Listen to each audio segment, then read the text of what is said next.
This is Millie's participation in the news today.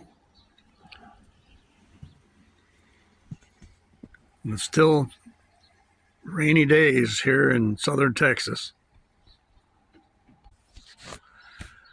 And here I am on the lounge chair, ready to bring you the news. Let's see what we have today. Oh, my disclosure. I'm just going to put it on the screen rather than say it each time. A tanker was damaged by an external explosion in the Gulf of Oman on Tuesday. It was not stated what caused the explosion, but we know that Iran has been laying mines in the Strait of Hormuz. President Trump went to Walter Reed National Military Medical Center on Tuesday, May 26th, for a scheduled physical exam. Trump was at the hospital over 3 hours. After the examination, Trump posted on social media that everything checked out perfectly. President Donald Trump appointed former Attorney General Pam Bondi to the White House's Presidential Council of Advisors on Science and Technology. She's an attorney. An advisory committee focused on artificial intelligence policy. Okay, that makes more sense. AI policy, laws, okay. Since being let go as Attorney General, she's been diagnosed with thyroid cancer and is now recovering from treatment. Well, God bless you, lady. Another chemical tank has been having difficulties in the state of Washington and imploded Tuesday morning, causing 1 death and 9 employees still missing.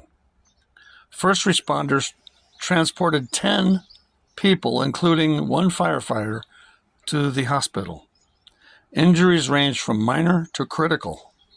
The tank contained 900,000 gallons of a toxic product that is known as white liquor, used for turning wood into paper pulp. They are saying the cause was unclear. With these chemical tank problems and all the refinery explosions and fires, I'm guessing that these may very well be terrorist attacks triggered by the Iranian war.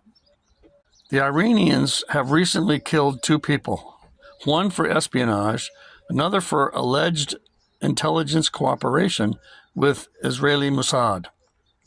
These Iranians don't mess around. If they even suspect you of stuff like that, you quit breathing. Trump is holding a very important cabinet meeting today at Camp David. With peace talks making many U-turns, I imagine they're planning what they're going to do with Iran.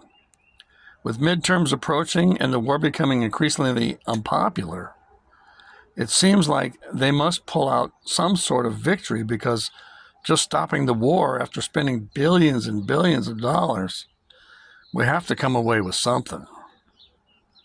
He has to get that enriched uranium. If he doesn't, man, after all we've been through, that's going to look bad. Construction for the UFC Freedom 250 mixed martial arts event began on the White House South Lawn. The event coincides with Flag Day, President Donald Trump's 80th birthday, and America 250 celebrations. They will have music bands, giant TV screens spread out across the lawns, and a giant temporary arena. One big issue is the gnats in June. The fighters will have to deal with breathing in gnats as they fight unless they come up with a solution. They thought about giant fans. I don't know if they've tested that idea yet. I look forward to the event. 300 detainees are on a hunger strike in an immigration detention center in New Jersey. The governor went to inspect the facility and was denied access.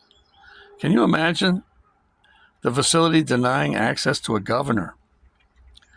Unless they're doing something really bad in there, it seems like denying access to a governor is a big mistake because it sure makes them look guilty. Civilian shootings. In stats compiled by Texas attorneys, there are many more cases of drawing the gun than actual shootings. Most civilian shootings average 3.75 shots. The average distance was about 9.5 feet. They ranged anywhere from 1 foot to 30 foot. Regarding action-reaction time, for the average untrained person, the time between perceiving the threat, making a decision to act on the threat, and responding to the threat is about 3.5 seconds. The more training you have, the less time. 40% of the time, the self-defense shooter knew the other person. That's our news for today. I'm going to switch the camera around and same thing.